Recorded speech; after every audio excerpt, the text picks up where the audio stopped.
The suitcase didn't make a sound as Nevaeh dragged it across the marble floor. It was almost midnight. The city outside their high-rise windows hummed softly, cars in the distance, wind against the glass. The penthouse was quiet, too quiet. Not a sound from the man who used to wrap his arms around her every night. Not a word when she slipped out of the bedroom, her steps silent, but her heart screaming. In the corner of the living room, their son, Cairo, slept curled up on the couch. His little fists clutched his stuffed lion, chest rising and falling in peace. He was the only calm in a storm Nevaeh hadn't asked for. She looked back once, not at the view, not at the designer furniture, but at the closed door behind which Bryson Vane, billionaire hotel magnate, real estate icon, and now stranger, slept like nothing had changed. But everything had, and he didn't even notice. Nevaeh tightened her grip on the handle. Her voice trembled, but no sound came out. She didn't say goodbye. She just left. No note, no drama. Just heartbreak. What do you do when the man who promised to protect you becomes the one who breaks you? Quietly? Have you ever walked away from someone, hoping they'd stop you, but they let you go?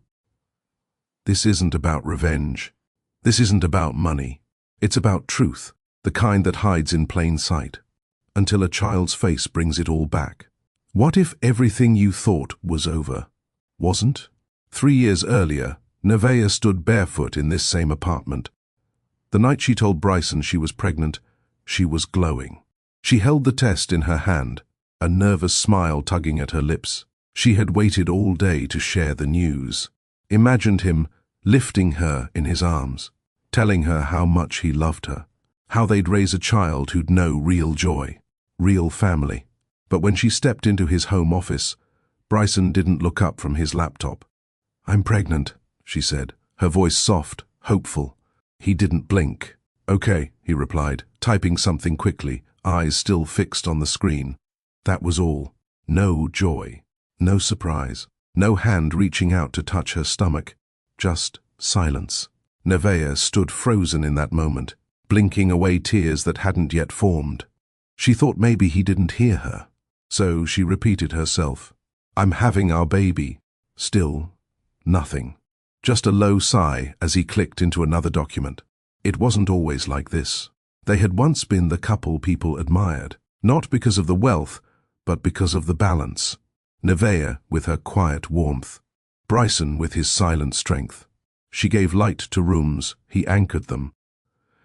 Together, they looked like purpose. They met during a city-led charity gala. Nevaeh had just received an award for her neighborhood housing nonprofit. Bryson had been invited as the event's keynote speaker. Everyone expected him to give a check, a speech, and leave. But Bryson stayed. He sat beside Nevaeh at dinner, bypassing politicians and CEOs, ignoring the real estate sharks circling the table. He asked about her work, not her dress. He wanted to know what made her stay in Queens when she could have gone corporate. She told him about her father, how he spent his life fighting for affordable housing, even while cancer slowly stole his breath. She told Bryson she didn't want praise, she wanted change. He listened, not with nods and fake smiles, but like her words mattered. And that's how it started. They dated quietly, far from tabloids and luxury press. Bryson showed up to soup kitchens with her, volunteered at coat drives. He gave money, yes, but more importantly, he gave time. When he proposed, it wasn't at a gala or on a yacht. It was on the rooftop of her mother's apartment building in Queens, the same place where she used to watch stars with her dad. No photographers, no diamond the size of her fist. Just a gold ring. And a whisper, "I want to build everything with you." She said yes through tears. She said yes because she believed him. But marriage changed Bryson. At first, it was small things, cancelled dinners, missed calls, texts that read, "Can't talk right now, meeting." Then came the emotional distance. Long nights in the office, long silences at the dinner table. He started sleeping in his study, claimed it was to catch up on work, but the space between them became a canyon neither of them crossed. Nevaeh tried. She made his favorite meals, wrote notes, sent photos of the nursery paint samples when she found out she was pregnant, but he never asked how she felt. Never asked how the baby was growing, never came to a doctor's appointment. He was always busy ignoring the life they had created together. The night she left, Nevaeh didn't cry. She had cried already. For months, into pillows, in parking lots, in the doctor's waiting room when she saw couples holding hands. This time, her silence said more than her tears ever could. And Bryson? He slept through it all. The elevator doors closed behind her, sealing off the last 3 years of her life in silence. She didn't know where she was going, only that she wasn't staying, not for him, not for the promises he stopped keeping. She clutched Cairo in her arms, kissed his cheek gently and whispered, "You deserve to grow up in a home that sees you, hears you, loves you." The cab pulled away from the curb, and Nevaeh Curtis disappeared into the city, pregnant, alone, but no longer waiting. 3 years later, the city had changed, but not enough. Nevaeh was still working, still fighting.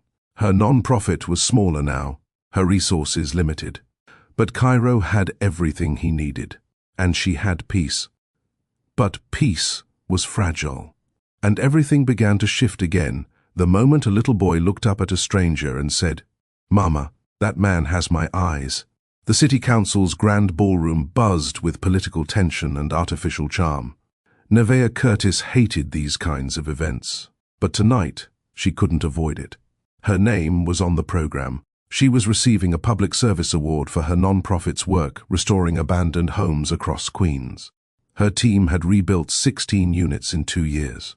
She'd fought zoning boards, written grants from a borrowed laptop, and handled electrical permit chaos with one working printer and faith. Now, she stood in a long emerald green dress she borrowed from her friend, staring at people sipping champagne they didn't pay for, clapping for causes they'd never touch. "Don't let their money fool you," her friend JC whispered beside her. "They wouldn't survive 5 minutes at your job site." Nevaeh laughed under her breath. "You're terrible." "No," JC smirked. "I'm honest. And you look like a whole problem tonight. Every man here should be nervous." Nevaeh rolled her eyes. "Stop." JC nudged her. "Girl, speak of the devil. That's Bryson Vane." Nevaeh turned. Across the room stood the infamous Billionaire hotel developer. Dark navy tux. Tall. Sharp lines from his jaw to his shoes. He didn't smile. He scanned the room like he already owned it. And he probably did. He was scheduled to give the closing speech. Rumor was, he only showed up because the city promised him a rezoning deal in Midtown. "Don't let him intimidate you," JC whispered. "He's still just a man." "Who signs billion-dollar contracts?" Nevaeh replied. "Whose tie is crooked?" JC added with a grin. "Look." Nevaeh squinted. JC was right. The program moved quickly. Nevaeh gave her acceptance speech, short, direct, emotional. She thanked her late father, her volunteers, and the families they'd helped. When she stepped off the stage, she felt someone watching. Bryson was seated in the 3rd row, hands clasped, head tilted slightly. Their eyes met. He nodded. She looked away. Dinner was served an hour later. Nevaeh found her name card and sat at a circular table toward the back. Politicians, donors, and public figures filled the front. She didn't mind. She preferred being near the exit. A few minutes later, a shadow crossed her table. "Do you mind if I sit here?" a deep voice asked. She looked up. It was him, Bryson Vane. Close up, he looked more tired than powerful. Handsome, yes, but his eyes carried something else. Distance, weight. "It's your event," she said. "You could sit at the mayor's table." "I don't enjoy pretending," he replied, pulling out the chair beside her. Nevaeh blinked. "Well, that makes 2 of us." They didn't touch their food. Instead, they talked. Not about business, not about politics. He asked where she grew up. "Queens," she said. My father used to be a carpenter. Taught me how to swing a hammer before I could spell my name. He asked what kept her going when the work got hard. My dad, she answered. He passed 3 years ago, but when I'm ready to give up, I hear him say, "Just because they won't doesn't mean you shouldn't." Bryson went quiet for a moment. I lost my father too, he said. When? Same year, he murmured. He died with a list of everything I hadn't become yet. Nevaeh didn't know what to say. So she reached for her water and said, "Well, tonight you're sitting with someone who doesn't expect anything from you." His lips twitched. Thank God for that. They parted that night with no business cards, no exchange of numbers. But 2 days later, Nevaeh received a message through her non-profit's website contact form. It said, "Dinner was the first time in a long time I didn't feel like a product. If you're free Friday, there's a soup kitchen in the Bronx that could use our help. I'll bring gloves." She went, and so did he. He didn't show up with cameras. No PR team, no speech. Just work gloves and 2 bags of canned food. They chopped vegetables, served plates, laughed when he nearly dropped an entire tray of mashed potatoes. That night, they sat on the steps of the building, legs stretched, air turning cold. "I don't understand you," he said. "What do you mean?" she asked. "You're not impressed by me." She looked at him. "Should I be?" He chuckled, low and bitter. "Everyone always is." Nevaeh shrugged. "I'm more interested in the version of you that shows up with soup and keeps quiet. That version is temporary," he warned. "I like temporary," she replied. "It's honest." 1 week became a month. A month became 6. He started texting her every morning. Good luck before meetings. Encouragement before site inspections. She sent him photos of volunteers and renovation progress. They didn't date in public.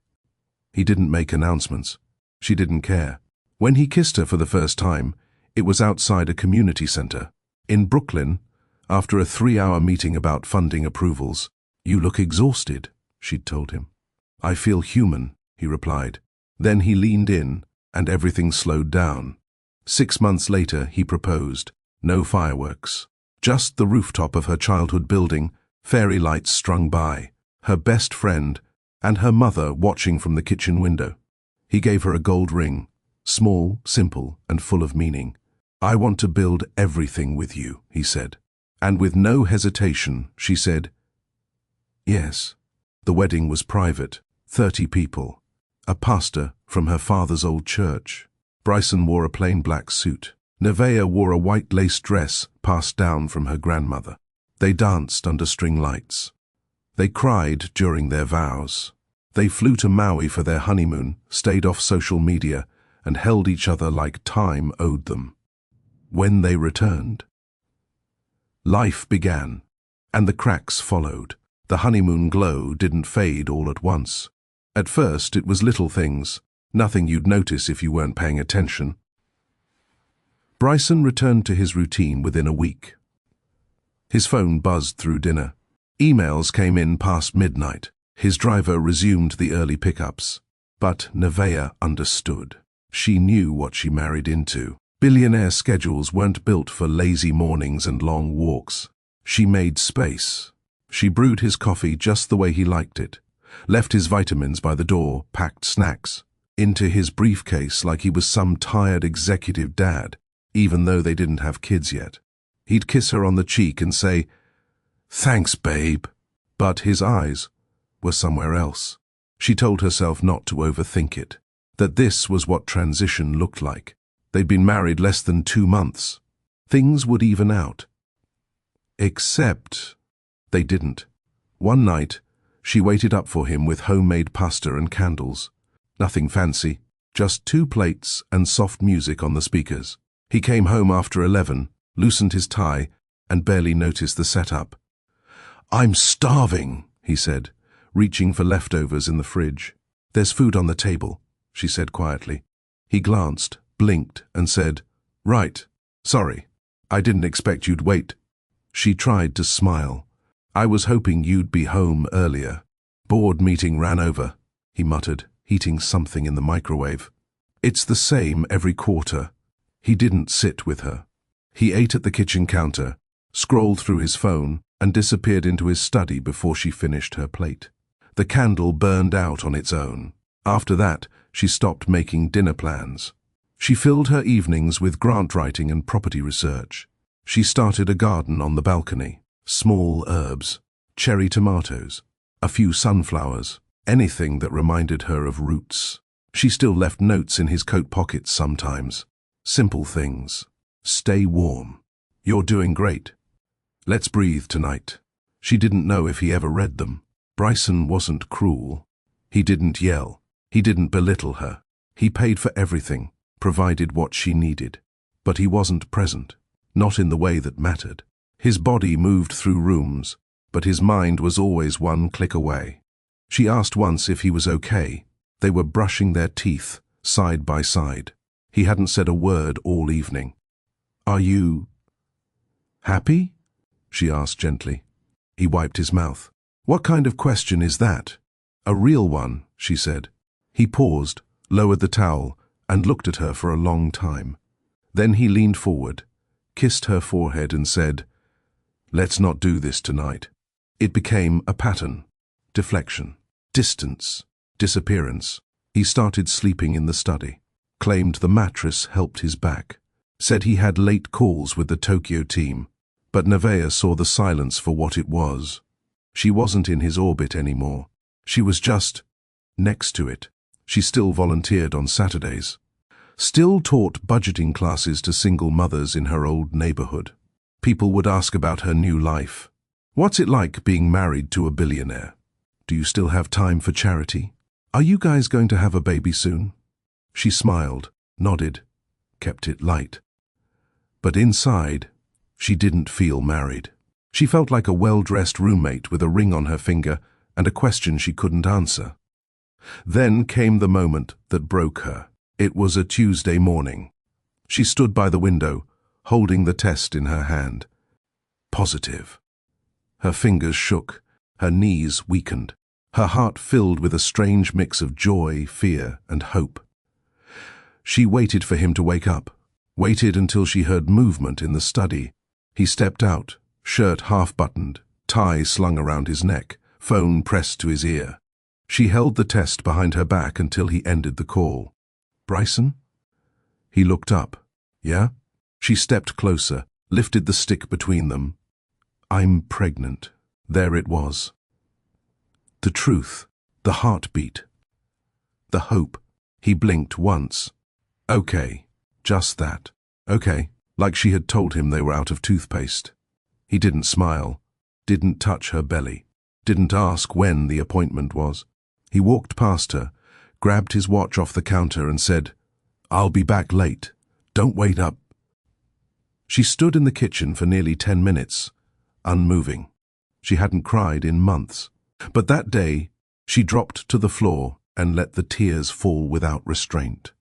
Not because he was cold, not because she was afraid, but because she finally understood. She was doing this alone. That night, she didn't sleep. She watched the city lights flicker through the window, sat on the edge of the bed, and listened to her baby's heartbeat in her mind. It was strong, it was steady, and it didn't need Bryson to survive. She opened the closet quietly, pulled out her duffel, packed 2 pairs of jeans, a few sweaters, her prenatal vitamins, and Cairo's first ultrasound tucked inside a notebook. She grabbed her laptop, her keys, and slipped on her sneakers. She walked past the study one last time. Through the half-open door, she saw him, head down, working, as always. She waited, hoped he'd sense something. Turn. Speak. Stop her. He didn't. So she walked out, not for attention, not for drama, but because she deserved to be seen. In the cab ride across the bridge, she cradled her belly and whispered, "I don't know what happens next, but I promise we'll be okay." The city welcomed her back, like a mother who never judged. The streets were loud again, honest. Nevaeh breathed in freedom and fear at the same time. But one thing was clear. She may have been broken by her husband, but she wouldn't be broken by motherhood. Nevaeh didn't return to Queens right away. Instead, she rented a small 2-bedroom apartment in a modest neighborhood on the edge of Brooklyn. The floors creaked, the plumbing hissed, and the walls needed paint. But it was home. It felt real. Her mother showed up the next morning with a mop, paint rollers, and a bag of groceries. "Don't think I'm letting you raise my grandchild in a place with yellow walls," she said, arms crossed, eyebrows raised. Nevaeh chuckled for the first time in days. "Yes, ma'am." They painted every room in warm, soft tones. They moved in an old crib from storage and cleaned the windows until the sun poured through like blessings. It wasn't luxury, it was healing. Nevaeh's non-profit had to adjust too. She gave up the Manhattan co-working space she used to share with 2 grant writers and a legal consultant. Now, her office was a corner desk in the 2nd bedroom. Her budget shrank. So did her staff. But her impact didn't. She coordinated community renovations over Zoom, organized weekend projects with local teens, and never missed a site inspection, even when nausea gripped her body or her ankles swelled from standing too long. She wasn't just building homes. She was preparing to become one. Her pregnancy wasn't easy. Morning sickness hit harder than expected. The stress of starting over weighed on her chest like bricks. Every checkup reminded her of what she was doing alone. No hand to hold. No voice in the hallway asking about prenatal vitamins. Still, she stayed strong. She drank her water, took her walks, wrote letters to her unborn son in a journal titled, "For When You're Ready." One entry read, "You weren't planned, but you were prayed for, and when I heard your heartbeat, I didn't feel alone anymore." Cairo was born at 8:46 a.m. on a cool spring morning. She screamed into her mother's hand and sobbed when the nurse placed him on her chest. He was small, wrinkled, and perfect. The first thing she noticed was his eyes. Deep, brown. Still, the same ones that used to watch her across dinner tables, the ones that once promised forever without words. Bryson's eyes. But everything else? All hers. The button nose, the soft curls, the calm in his breath when she spoke. Nevaeh cried harder than she ever had, because love had finally arrived in a form that couldn't betray her. The first 6 months were a blur. Late nights. Breastfeeding, diaper changes, exhaustion, like a fog that never lifted. But even in the struggle, Nevaeh never lost her joy. Cairo smiled early, laughed loudly, gripped her finger like he'd been waiting for her his whole life. She took photos every week, one with him on her chest, one of his feet, one of his sleepy stretch. She never posted them. They were just for her, proof that even the broken-hearted could raise something whole. Her non-profit team grew again slowly. She hired 2 interns from the local college, landed a new grant from a grassroots funding initiative. One donor, a widowed judge, even offered free legal consulting after hearing her story at a school event. "You're rebuilding lives the same way you rebuilt yours," he told her. "That kind of work deserves backing." She smiled and said, "Thank you," but what she really wanted to say was, "I'm not rebuilt yet." Cairo turned one in their backyard, just a small patch of grass behind the apartment. They set up balloons. Her mother made cupcakes. JC brought an inflatable slide Cairo was too small to use. He sat on her lap and smashed icing into her shirt. She didn't mind. She looked around that day and realized she wasn't missing anything. Not the penthouse. Not the man who watched her walk away without asking why. Not the life that looked good from the outside but felt cold on the inside. She had what mattered. Still, some nights were harder than others. When Cairo had fevers, when the rent was tight, when she saw other couples holding hands outside the pediatric clinic. She didn't miss Bryson's money. She missed what he promised to be. And she still didn't understand why he let her go without a word. Not one call, not a message, not a knock at the door. It was like he'd erased her, or like he couldn't face her. By the time Cairo was 2, he had his father's posture. The way he tilted his head when confused, the way he crossed his arms when he was focused. One day, Nevaeh watched him sit on the floor with his building blocks, and her heart caught in her chest. He wasn't just growing, he was becoming, and Bryson had no idea. One evening, JC came over after work. They shared a bottle of wine while Cairo slept. "You ever think about going back?" she asked. Nevaeh shook her head. "To what?" "To him. There's nothing to go back to." JC watched her closely. "But if he came now and asked to be part of Cairo's life, would you let him?" Nevaeh stared at the wall for a long time. "I don't know," she said quietly. "It depends on whether he wants to be a father or just erase his guilt." JC nodded. "Fair." Then she asked a harder question. "Would you still love him?" Nevaeh didn't answer. Not because she didn't know, but because, deep down, she did. And it terrified her. The morning of the New York Housing Expo started like any other. Except Nevaeh couldn't shake the weight in her chest. Cairo was excited. He loved any excuse to be in the city. Loved the subway more than most kids loved cartoons. He wore his new sneakers and a blue shirt with a fire truck on it. His curls were freshly trimmed, and he kept reminding her, "I'm your big helper today, Mama." She smiled, kissed his forehead, and said, "Yes, you are, baby." The event was held in the Midtown Convention Center. Large glass walls, long escalators, banners hung from every ceiling, flashing keywords like progress, development, impact. Nevaeh had helped organize 2 panels and was scheduled to speak at the closing session. Her non-profit had a small booth near the back, showcasing before and after images of their housing transformations. Cairo sat beside her eating fruit snacks and coloring. She hadn't thought about Bryson in weeks. Until she heard someone say his name. "Is Bryson Vane really coming? I heard he's giving the keynote on new luxury partnerships. Wonder if he's still single." The words floated past her like cold air. Nevaeh's spine straightened. She turned, scanning the entrance. Nothing. Maybe he wouldn't show. By noon, the place was packed. Nevaeh focused on her work, greeting visitors, sharing pamphlets, introducing her intern to city leaders. Cairo sat quietly, now playing with building blocks on the carpet beside her chair. Then the room shifted. Not the sound, the energy.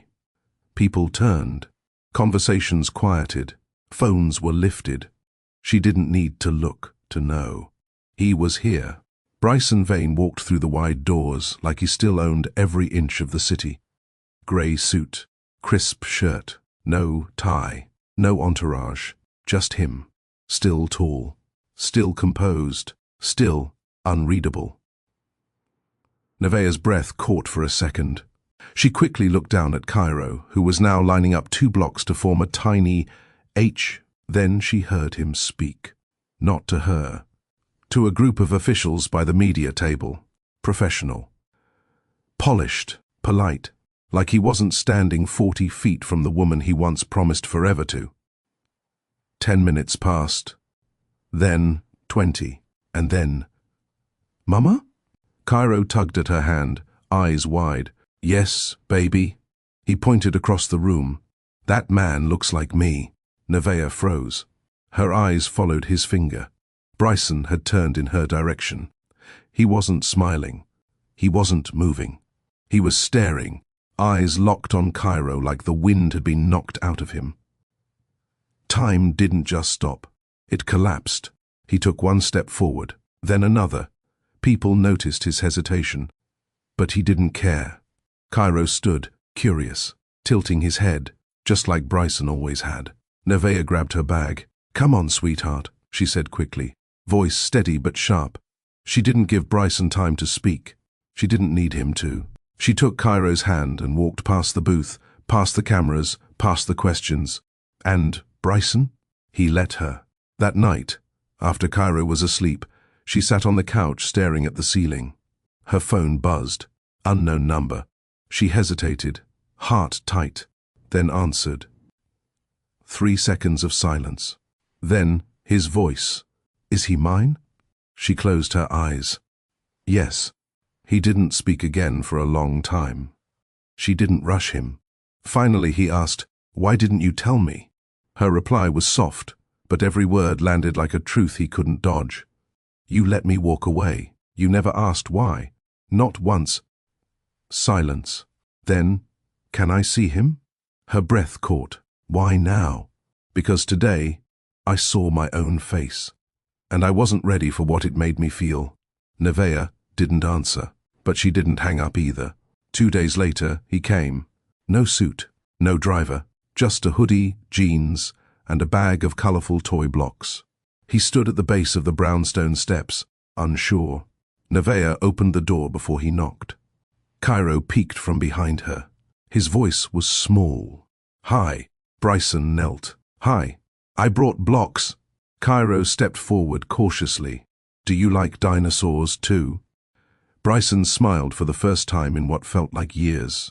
I used to. Cairo grinned. I have 2 T-Rexes. Want to see? Nevaeh nodded silently, and Cairo ran inside. Bryson stood slowly. I won't stay long. She stepped aside. I didn't invite you to. They sat on the floor of her modest living room, Cairo showing him his toys, explaining the difference between raptors and brontosauruses. Bryson listened, really listened. He didn't interrupt, didn't check his phone. Nevaeh stayed near the doorway, arms folded, every muscle tense. But as the minutes passed, something in her heart shifted. Not forgiveness, not yet, but maybe curiosity. When Cairo yawned and leaned into Bryson's lap, Nevaeh blinked fast. He tucked a blanket around the boy and whispered, He's so bright. He reminds me of you. She didn't respond. He stood, slow and quiet, and followed her toward the door. At the threshold he paused. Thank you for raising him. Nevaeh looked up. You don't get to say that yet. He nodded, but before walking away he whispered, I'd like to earn it. Have you ever had to raise a child alone while carrying the weight of unspoken pain? Do you believe people deserve a second chance, even if they walked away when it mattered most? Share your thoughts in the comments. And if this story moved you, take a second to like this video, subscribe to Mr. Charles Stories and turn on notifications so you never miss a chapter. Your support helps us keep telling the stories that matter. The first Saturday, Bryson showed up right at 10 a.m. Nevaeh heard the knock before the bell. Her heart pounded, not from fear, but from the strange weight of seeing him again. Cairo was still brushing his teeth, humming to himself. She opened the door, and there he was. Hoodie again. This time, navy, jeans, a paper bag in one hand. She raised a brow. What's in the bag? He held it up. Snacks. I read that apple slices dipped in peanut butter are a hit. Depends on the kid, she said, stepping aside. He entered slowly, like he knew he didn't belong, yet. Cairo ran out a few minutes later, socks mismatched and grinning. Did you bring the dinosaur puzzle? Bryson smiled. I did. And snacks? Cairo's eyes widened. Snacks? Mama, he brought peanut butter. Nevaeh smirked. You'd think the man invented it. Bryson chuckled. I'll take the credit today. They sat on the rug again, Cairo pulling Bryson's sleeve to explain the puzzle rules. Nevaeh made herself coffee in the kitchen. She watched them from the doorway, how Bryson let Cairo lead, how he didn't correct him. When he got the dino names wrong, how he leaned in and laughed without holding back. It was disarming. It was also hard. Over the next few weeks, Bryson showed up every Saturday without fail. Sometimes he brought games, other times books. Once, he brought a small kite. Thought we could try Prospect Park, he said, standing in her doorway. Nevaeh raised an eyebrow. You want to take him out? I won't go far, he promised. She looked at Cairo, bouncing with excitement. Then, she looked at Bryson. He wasn't rushing her, just waiting. Okay, she said finally, but he has to wear his jacket, and don't let him near the lake. They returned 2 hours later, Cairo on his shoulders, covered in grass. Stains and smiling so wide, Nevaeh forgot her own hesitation for a second. We made it fly, Mama, like really fly. Bryson crouched down. He did all the running. I just held the string. Nevaeh gave a short nod. then turned away before the emotion reached her throat. After the third Saturday, Cairo began asking midweek, "Is he coming again?" Nevaeh would nod. "Can I draw him a picture?" "Sure, baby." He drew them often now. Crayon stick figures, one tall with square shoulders, one curly-haired with wide eyes, and him in the middle, always with a big smile and outstretched arms. Nevaeh tucked them into a drawer she didn't open often. One night, after Cairo had gone to bed, Bryson stayed behind to help clean up. The TV was off. The quiet settled between them like an old friend. "Thanks for letting me come," he said, drying his hands beside her at the sink. "You're showing up. That matters to him." He turned to her, voice low. "It matters to me, too." Nevaeh glanced up. His expression wasn't smooth like before. It wasn't guarded. It was tired, honest. "I wasn't ready," he said quietly. "When you told me you were pregnant, I was buried in pressure. My board was threatening a takeover. My mother was sick and hiding it from me. I wasn't handling anything well, not even the one thing that mattered most." She looked down at the sink. "Why didn't you say anything back then?" "Because I didn't know how," he admitted. "And by the time I realized what I lost, I thought I didn't deserve a way back." Her arms folded. "And now?" He looked her in the eyes. "Now I want to earn my place. Not just with him, with you too, if there's room." She didn't reply, but she didn't ask him to leave either. Bryson didn't miss a single weekend. Rain or shine, he arrived Saturday mornings, sometimes with cinnamon muffins from a bakery Cairo liked. Other times with hands in his pockets, unsure what gift would matter more than simply being there. Cairo had grown used to him quickly, maybe too quickly. He greeted his father with unfiltered joy, bouncing on the balls of his feet, shouting things like, "Daddy, look what I built," or "I saved your seat on the couch." Nevaeh heard that word, "Daddy," roll off Cairo's tongue with ease. It didn't sting, but it did stop her breath for half a second every time. During weeknights, Bryson didn't text unless it was about Cairo. Updates, questions, a request to FaceTime him goodnight. He didn't push for anything more. Nevaeh appreciated the boundary. She also noticed when he lingered by the door, like he wanted to ask if he could stay a little longer, but didn't. One Friday evening, a month into the visits, Cairo came down with a fever. It wasn't alarming, but enough to worry Nevaeh. She didn't expect the knock at her door at 8:30 p.m. Bryson stood there, slightly out of breath. I heard his voice during the FaceTime. Sounded hoarse. "I was in the area. Thought I'd bring some lemon tea and ginger, just in case." She blinked. "You came all the way across town with tea?" He nodded, then hesitated. "And also because I couldn't sit still." She let him in. Bryson sat beside Cairo's bed, gently rubbing his back while he slept. Nevaeh leaned against the doorframe, arms folded. "He looks peaceful," Bryson whispered. "He fights sleep like it's a job," she replied. Bryson glanced up. "He's strong, like you." Nevaeh didn't respond. She stared at the floor. "I never imagined it like this," he continued. "What?" she asked, meeting my son in a hallway 3 years late.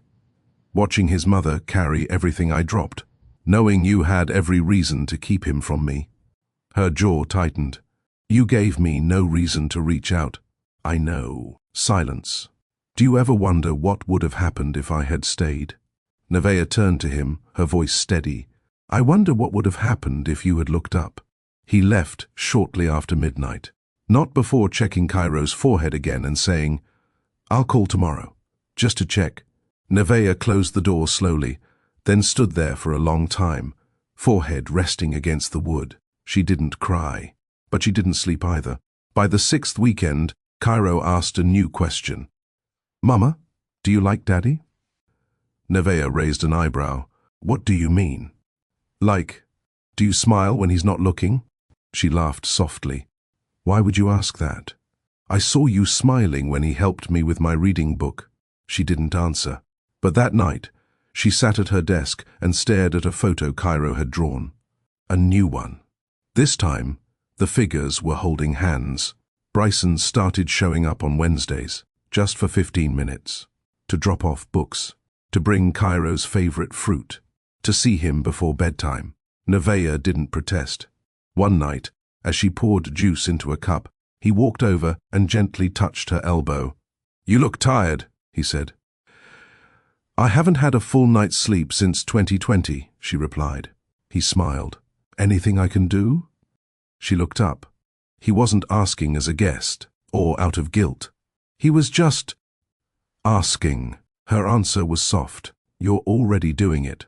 Later that night, after Cairo had gone to bed, Bryson offered to help fold laundry. They sat across from each other, folding tiny shirts, socks, and Spider-Man pajamas. "I didn't realize how many clothes kids go through," he said. 2 shirts a day. 3 if there's pudding involved." He laughed, then fell quiet. "I never stopped thinking about you," he said finally. "Even when I pretended to move on." She looked at him. "But you did move on," she replied. "No," he said. "I just paused everything that felt real." The silence was heavy. "I was scared," he added, "of being a bad father, of ruining something good, of loving something I didn't know how to protect." Nevaeh sighed. "Fear doesn't excuse absence." "I know," he said, "but I'm not here to rewrite the past. I just want to be part of the future." The next Saturday, Bryson helped fix the hallway light. It had been flickering for months. He also offered to pick up groceries while Nevaeh took a nap. She didn't agree at first, but after Cairo whispered, "Please, Mama, I want to shop with Daddy," she said yes. When they returned, Bryson placed everything on the counter, organized by category. She blinked at the perfect layout. "You're really trying hard to impress," she teased. He smiled. "I used to think all I had to do was show up in a suit. Turns out oranges and almond milk go further." Later that evening, after Cairo had gone to bed, they found themselves on the couch, both sipping tea. No music, no distractions. Bryson's voice was low. "Do you still wear the ring?" Nevaeh glanced at her left hand. "Bare for years." "No," she said. "Would you?" She stared at her cup. "I don't know," she whispered. Then she looked at him. "I don't trust easily anymore." "I'm not asking you to." "Then what are you asking?" He leaned forward. For time, they didn't kiss that night, but her head rested against his shoulder, and neither of them moved. Nevaeh didn't expect to see Cairo waiting by the front door at 6:45 a.m. It was Saturday. And yet, there he was, sneakers on the wrong feet, holding his backpack upside down, eyes wide with excitement. "Where do you think you're going, little man?" she asked, tying her robe. Cairo grinned. "To the bakery with Daddy. He said we could get the big cinnamon one with extra icing." Nevaeh blinked. "He said that?" "He promised on Wednesday night." She glanced at the clock, then toward the window. "No sign of Bryson yet. Sweetheart, come sit. He'll come." "But we don't wait by the door." Cairo shuffled toward the couch, dragging his bag. "He's not going to forget, Mama. He remembers now." At 7:02, the doorbell rang. Cairo jumped. "I told you." He squealed, running toward the sound. Nevaeh opened the door, already halfway through a warning look, but it disappeared. Bryson held 2 coffees and a small paper bag in his mouth. Cairo's special cinnamon roll was in his hand. "I'm early," he mumbled around the bag. She took the coffee from his hand. Barely. He gave her a half smile. "Good morning." Cairo grabbed the pastry with both hands like it was treasure. "We're going to the park after." Nevaeh looked at Bryson. "You cleared your whole morning?" He nodded. "I want him to know I'll be around, rain or shine." Cairo didn't want to let go of his hand that day.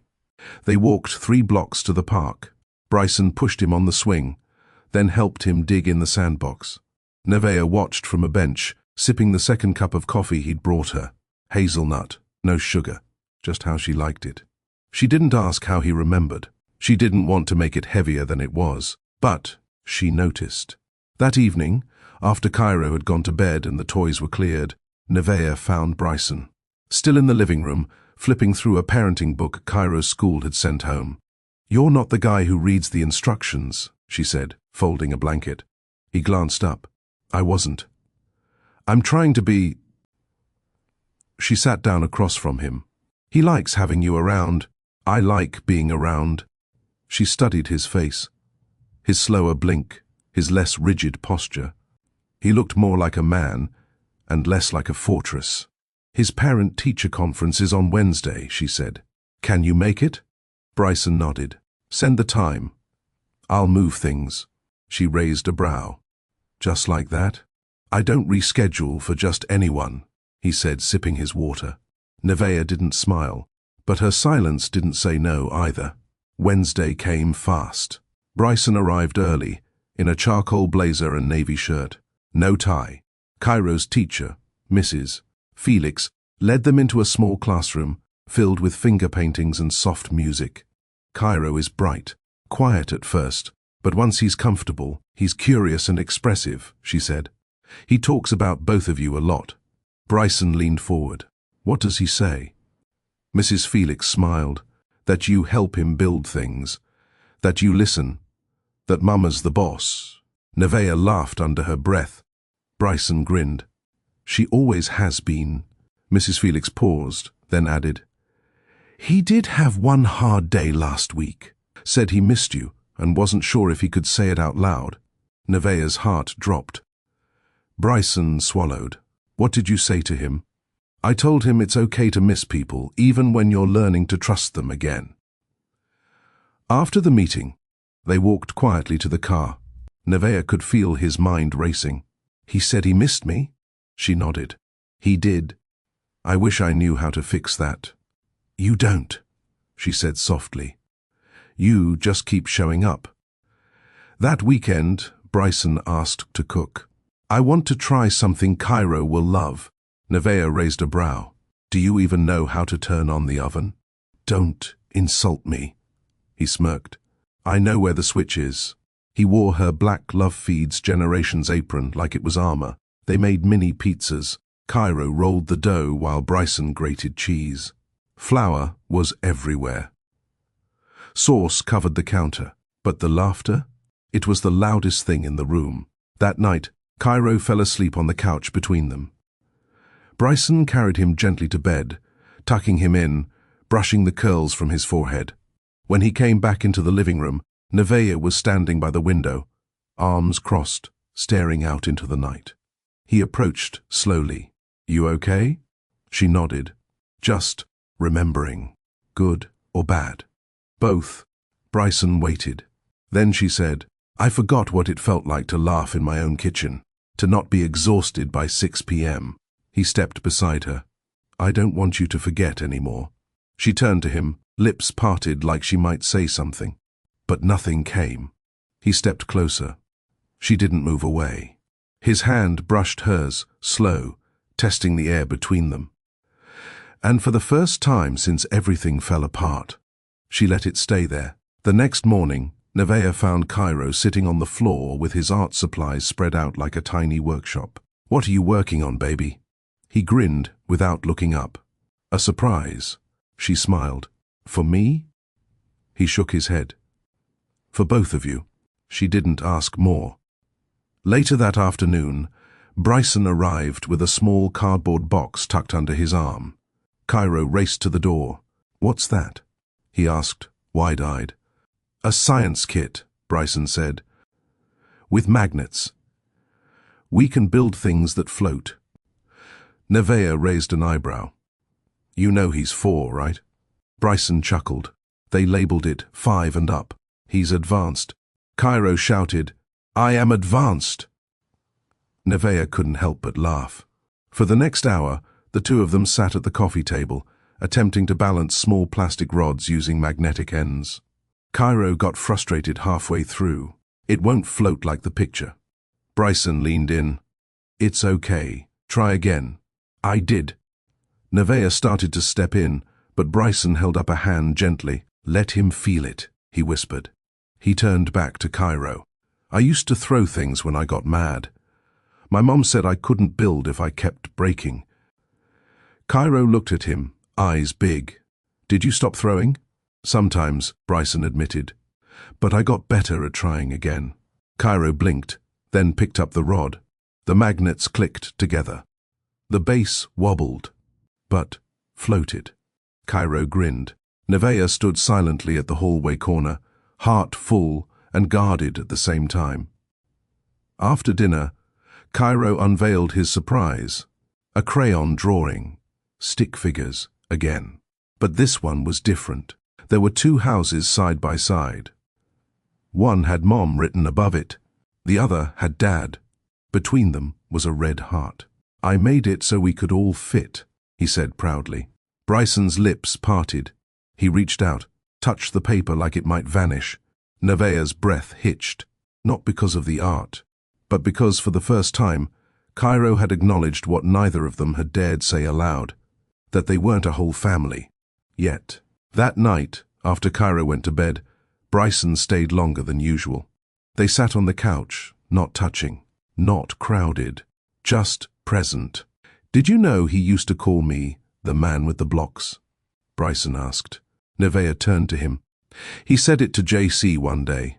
I was walking away and I heard him say, 'That's the man with the blocks.'" Bryson exhaled slowly. "That's who I was to him. Not dad, not even friend, just a man with a bag of toys." Nevaeh's voice was soft. "You changed that." "Still," he said, "it killed me." He ran a hand through his hair. "I don't know how I let it get this bad. I had every resource in the world, lawyers, assistants, the best tech, and I couldn't pick up the phone. I told myself I was, waiting for the right moment, that I wanted to be ready. But I was really just scared of hearing your voice, because I knew it would remind me how much I failed." Nevaeh didn't respond right away. Then she said, "It wasn't the silence that broke me. It was how easily you let it last."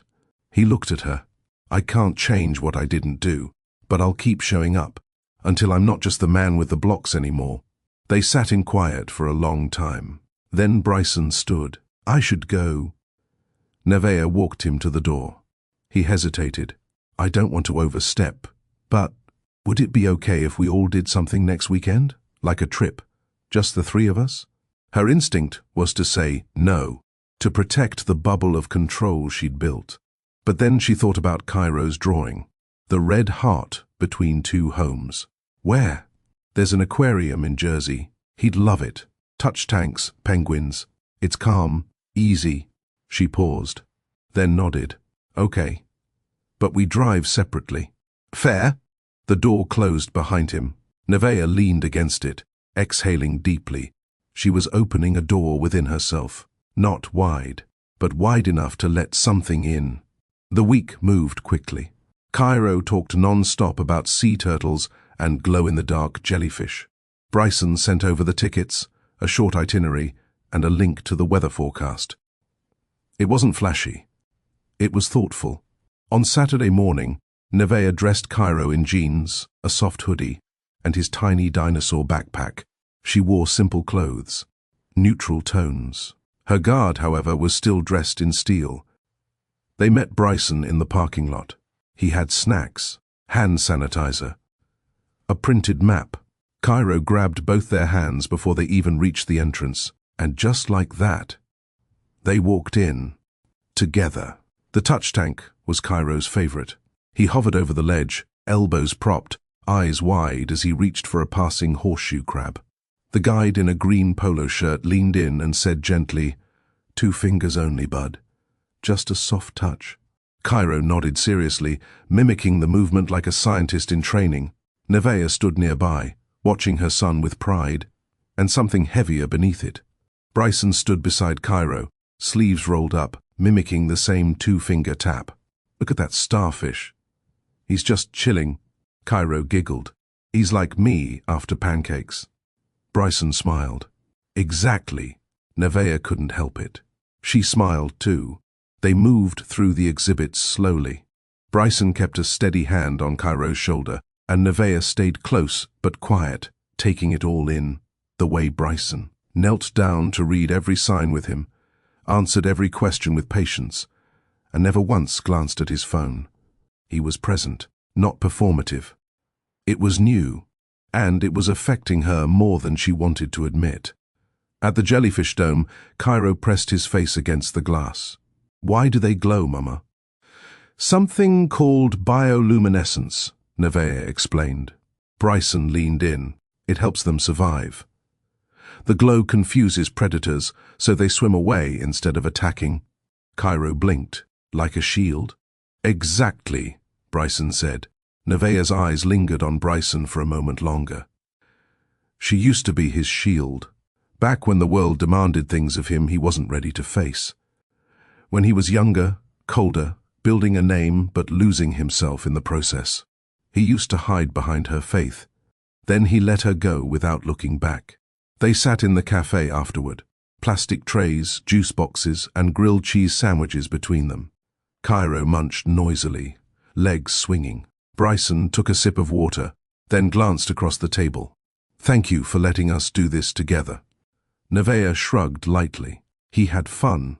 That's what matters. "You could have said no," he added. "But you didn't." She didn't answer right away. Instead, she pulled the wrapper off her sandwich and said, "You're not who you were." His eyes met hers. "I'm trying not to be." After lunch, Cairo wanted to go back through the glass tunnel that curved beneath the giant shark tank. It was quiet now, fewer families around. They walked slowly. Cairo ran ahead, spinning beneath the fish shadows above.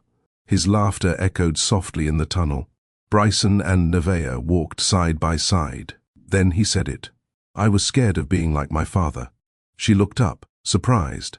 "He was brilliant," Bryson continued, "but cold, always working, never present. He provided everything, except himself." Nevaeh said nothing. "I thought if I became the man he wanted me to be, it would fix the past, but it only made me lose the future." They stopped walking. He turned to her. "And I lost you in the process." She stared at the giant manta ray drifting above. Then she said, "You didn't just lose me. You walked away from your own son." His voice was steady. "I know. I carried him, delivered him, sat in hospital rooms alone, had fevers with no help, celebrated birthdays with no card from you. I did it all. I believe you. And still, I showed up for this." He stepped closer. "And I'll never stop being grateful for that." She didn't step back, but she didn't move forward either. They stood there beneath the blue, light dancing across their faces. When they walked out of the aquarium, Cairo held both their hands. "I want to come back every day," he declared. Nevaeh laughed.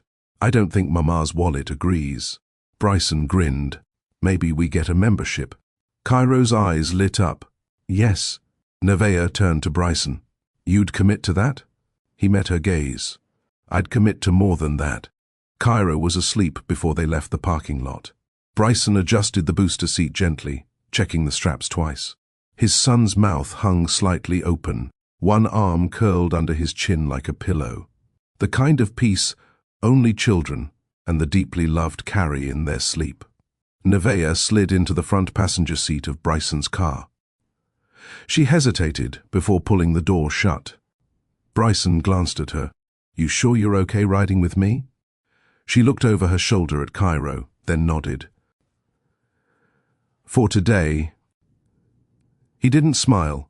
He just drove. The car was quiet for most of the ride, just the low hum of tires against pavement and the gentle rhythm of Cairo's breath from the back seat.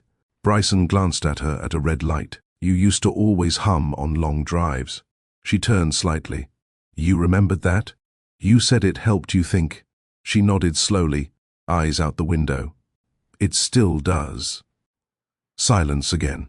Then she spoke softly. "You know, when I first left, I kept waiting for you to call. Even after Cairo was born, I thought, maybe you'd reach out, maybe you'd feel it." Bryson's grip on the steering wheel tightened. "I felt it," he said. "But I didn't think I had the right." She turned to him. "You had the responsibility. The right didn't matter." He didn't argue. He didn't defend himself. He just drove.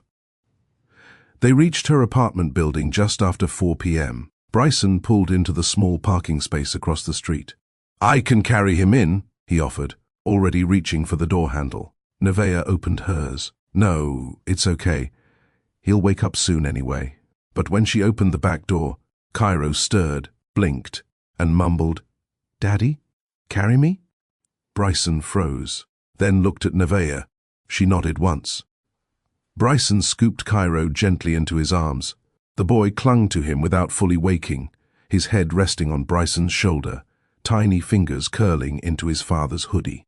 It was a simple thing, but for Bryson, it felt like redemption. Inside, Nevaeh laid Cairo down gently in his bed. Bryson hovered at the door, watching quietly. "I'll go," he said, voice low. "Let you both rest." Nevaeh followed him back to the front door. He paused before opening it. "I meant what I said. I'm ready to commit. Not to weekends, not just to field trips, but to real space, if you'll let me." She studied him carefully, then asked, "Do you want that because you miss him, or because you miss me?"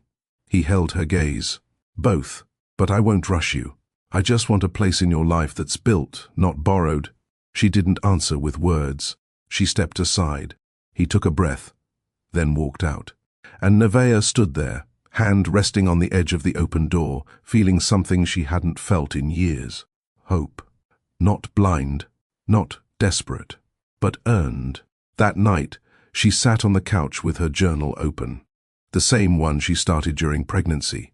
She flipped through the entries, some stained with tears, others filled. With sketches of baby bottles and dreams, she wrote down to stay sane. And then she turned to a blank page. She wrote, "Today, your father carried you in his arms like he never wanted to let go. I think he's starting to carry himself too." She closed the book, placed it back in the drawer, and exhaled. Not everything had to be decided tonight. But something was different, and it wasn't just him. It was her. She was starting to believe again. The following weeks didn't bring grand gestures. There were no roses, no rooftop dinners, no dramatic declarations. Instead, Bryson showed up. On Tuesday evenings, he picked Cairo up from daycare and helped with snacks and homework. On Thursdays, he stayed for dinner, washing dishes without being asked, folding laundry with Cairo while watching cartoons. Nevaeh didn't say much, but she noticed everything. He took off his shoes at the door now. He started keeping a pair of Cairo's pajamas in his car, just in case. And one evening, she found a small note stuck to the fridge, in Bryson's handwriting. "Leftover stew in the fridge. Cairo said it's the best thing you've ever made." "I agree." She smiled, then caught herself. One Friday night, Cairo insisted they have a family movie night. He dragged out a blanket, popcorn, and 3 plastic cups of juice. Nevaeh sat on one end of the couch, Bryson on the other. Cairo climbed between them with zero hesitation. Halfway through the movie, the boy fell asleep across both their laps, arms spread like a bridge between them. Nevaeh reached down to adjust his blanket. Bryson was already doing the same. Their hands touched. They didn't move them. The next morning, Bryson lingered at the kitchen table while Cairo played with toy cars. "You trust me more lately," he said gently. Nevaeh wiped the counter. "You've earned more than you had." He nodded. "Then, do you ever think about us, outside of him?" She looked at him carefully. "All the time. But I'm afraid of building something too fast," she added. "I'm not asking to rebuild the marriage we lost," he said. "I'm asking if we can start a new one, at the right pace, in the right way." She didn't answer. But her silence wasn't rejection. It was consideration. That weekend, she let him stay overnight for the first time. Cairo had a stomach bug. Nothing serious, but enough to keep them both awake past 2 a.m. Bryson stayed by the bedside, gently wiping his son's forehead and whispering silly stories to calm him. When Cairo finally fell asleep, Bryson stood in the hallway, eyes tired, shirt wrinkled. Nevaeh handed him a pillow and blanket. "Couch?" She nodded. "Thank you," he whispered. "You're doing okay," she replied. He smiled. "You're still doing better." By Sunday morning, the rhythm was starting to feel like theirs, until it broke. That afternoon, Bryson received a call. He was sitting beside Cairo, building a racetrack. When his phone vibrated, he checked it quickly, then stood, voice clipped. "I need to step out. Just for a second." Nevaeh watched him walk to the hallway, brows furrowed. It wasn't Cairo's pediatrician. It wasn't a work line. Something in his body language shifted. Tense. Quiet. When he returned, he didn't say what it was. And she didn't ask. But the distance had crept in again. Later that evening, as Bryson helped pack up Cairo's toy cars, Nevaeh folded her arms. "Everything okay?" He hesitated. "Yeah, just a small issue at the office." She nodded, but didn't believe it. "You sure?" He glanced at her, then said something he hadn't said in a while. "I'll call you tomorrow," and left. That night, Nevaeh stood by Cairo's bedroom door and listened to his breathing. Steady, trusting. But something about Bryson's tone had stirred old fears, that maybe this was too good, too smooth, too temporary. 2 days passed. No text, no call. Nevaeh tried not to let it unravel her. But silence, after consistency, cut differently. On the third day, Cairo asked at breakfast, "Is Daddy still coming this week?" She smiled tightly. He said he would, but the doubt was back, sitting in her chest like a weight she thought she'd buried for good. That afternoon, she called him. Straight to voicemail. She didn't leave a message. She told herself it didn't mean anything, that he was probably just busy. That he'd explain, but part of her hated how fast her heart had started protecting itself again. By Wednesday, she stopped waiting. She picked up Cairo from daycare and let him eat spaghetti with too much cheese. They read 3 bedtime books instead of 2. He fell asleep with his head on her shoulder. When she tucked him in, he mumbled, "I like it best when we're all together." She didn't have a reply. Thursday evening, the doorbell rang. She didn't expect it. Bryson stood there, looking exhausted. His hair was a little messy. No hoodie. Just a button-down shirt, sleeves rolled up, shadows under his eyes. Nevaeh didn't invite him in right away. He noticed. "I deserved that." She kept her hand on the door. "You disappeared." "I know. And after everything, you didn't think to say anything?" He nodded slowly. "Can I explain? Can you be honest?" "Yes." She stepped back, just enough to let him through. He walked into the living room and sat on the edge of the couch, shoulders hunched. "I wasn't hiding from you," he started. "I was dealing with something I didn't know how to say out loud." Nevaeh folded her arms. "Then say it." He took a breath. "My mother had a minor stroke Sunday night." Nevaeh blinked. "What?" "She was at the estate in Connecticut, alone. One of the house staff found her on the floor. She's stable now, but it scared me." Nevaeh softened, but didn't speak yet. Bryson continued. "She was the one voice in my life that always told me emotion was weakness. That business came before everything. That the world never forgives a distracted man. And when she went down, all I could think about was how much time I lost listening to her." His hands tightened in his lap. "I spent the last few days handling doctors, family lawyers, real estate nonsense. But more than that, I was sitting in a house full of things that were never touched by love. Just polished, controlled." He looked up at her. "And all I wanted was to come back here." Nevaeh sat down across from him. Her voice was low. "You still should have called." "I know. I just reverted. And that scares me. Because I promised you I wouldn't do that again. And I already failed." The quiet between them wasn't cold. It was layered. Nevaeh exhaled. "I understand what you're dealing with. But I need you to understand something too. I can't teach Cairo to trust you if I have to question you. I can't live wondering when the old version of you might show up again." Bryson nodded. "I don't expect you to trust me after 1 apology, or even 10.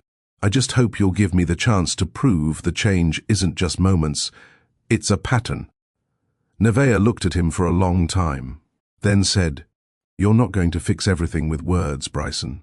But if you're serious, I need consistency. I need transparency. And Cairo needs to see you walk toward hard things, not away from them. Bryson's voice cracked. I want that too. Cairo woke up halfway through their conversation, rubbing his eyes. Daddy? Bryson stood quickly. Hey, buddy, I'm here. Cairo shuffled toward him and hugged his leg tightly. You forgot me this week. Bryson knelt. I didn't forget you. I had to help Grandma. She got a little sick. Cairo blinked. You gonna help her now? Bryson nodded. And you too. Both of you. Cairo smiled and pressed his forehead to his. Nevaeh watched quietly, the moment settling in her bones. After Cairo went back to bed, Bryson walked toward the door. Nevaeh followed. He paused, hand on the knob. I don't expect you to open your heart overnight. She stepped closer. But you're opening your schedule, she said gently. He looked at her, tired, honest, hopeful. And maybe, she added, that's where it starts. Have you ever wanted to trust someone again, but didn't know if your heart could risk it? Should people who once walked away be allowed a second chance to prove they've changed? Drop your thoughts in the comments. We want to hear your story. And if this chapter spoke to you, hit that like, share, and subscribe to Mr. Charles Stories. Real stories, real healing, real love, one chapter at a time. The following week felt lighter, not because everything was fixed, but because nothing was hidden. Bryson kept his word. He called every day, even if only for a few minutes. He picked Cairo up from school on Thursday and stayed for dinner, doing homework and loading the dishwasher without being asked. Friday night, he texted, not trying to intrude, but I'd love to read him a bedtime story. Okay with you? Nevaeh stared at the message for a few seconds before replying, okay. That night, Cairo sat curled in Bryson's lap, head on his chest as he turned the pages of Goodnight Moon. His voice was low, slow, steady. Nevaeh watched from the hallway, arms folded, eyes soft. After the book ended, Cairo whispered, I like when you do the voices. Bryson smiled. I've been practicing. When Cairo fell asleep, Bryson stood and gently pulled the blanket up to his chin. He turned to find Nevaeh in the doorway. I almost forgot what that felt like, he said. Tucking him in, she nodded.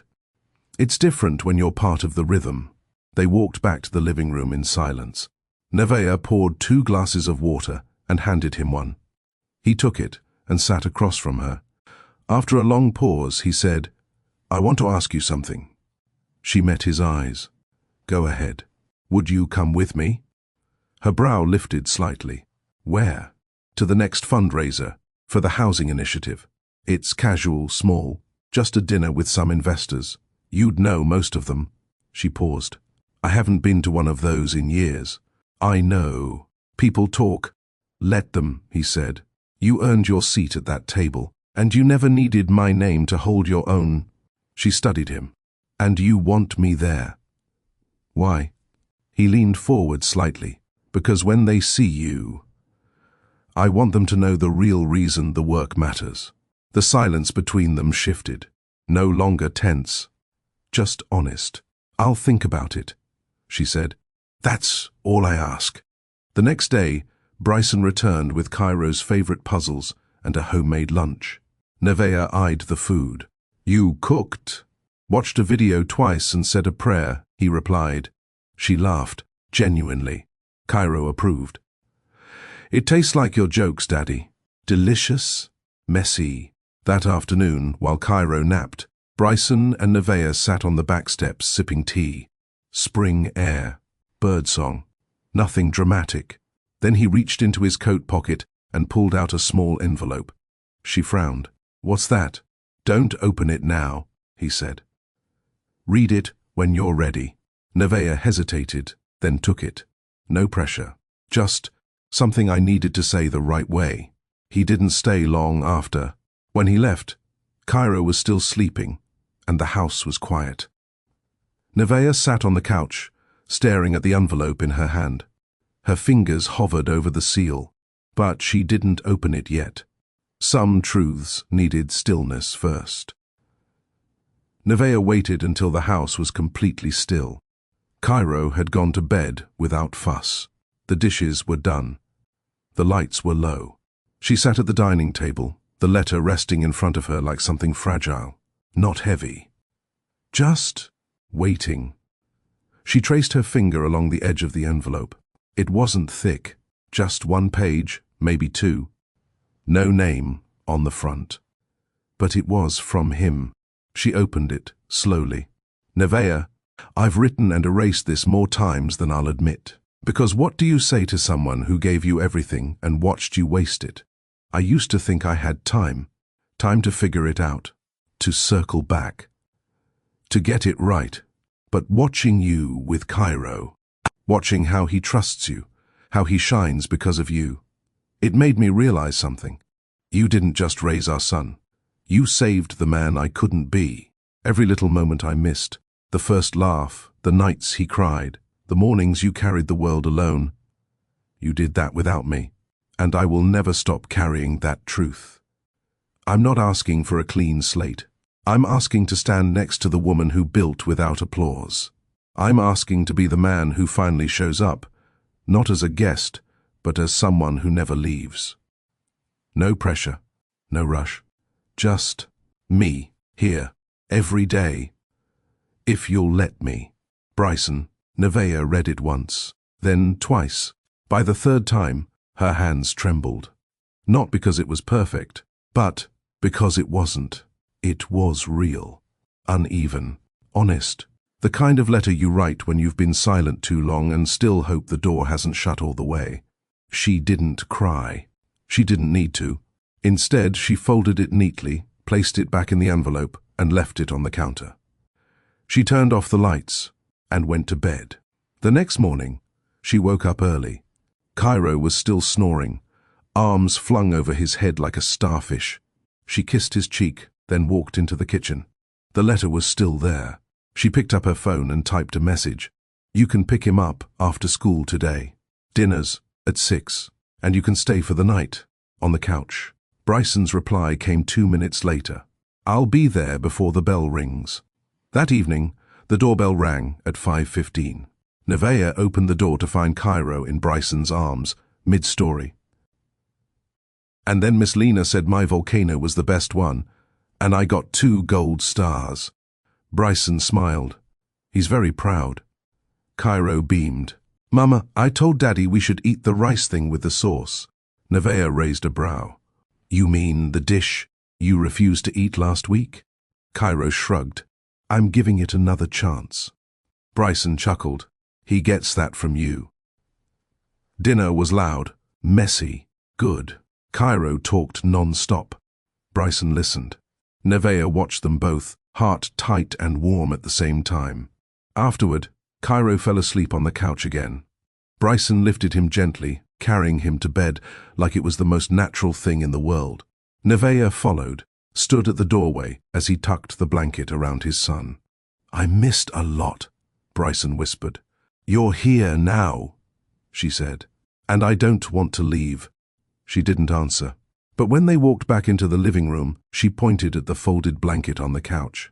It's clean. His eyes softened. So am I. Mornings started to feel different in Nevaeh's home.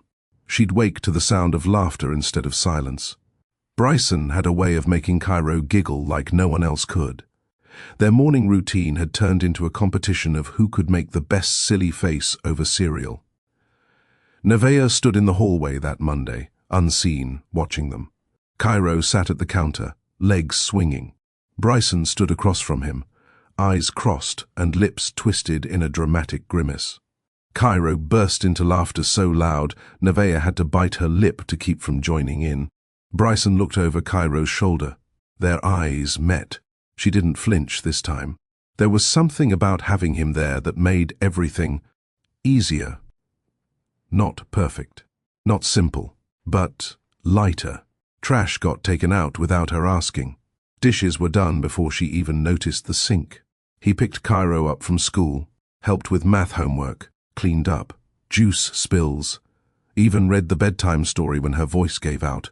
Still, Nevaeh kept her distance emotionally. She wasn't about to forget the years she cried into silence. But she was starting to accept what was unfolding in front of her. It was the little things. At school that week, Cairo's teacher sent a note home. Cairo seems happier and more focused. His journal entry about having both parents read to him made me smile. Just wanted to say, whatever you're doing, keep doing it. Nevaeh sat in the parking lot after reading it, staring at the note. She didn't cry. She just breathed, deep and full.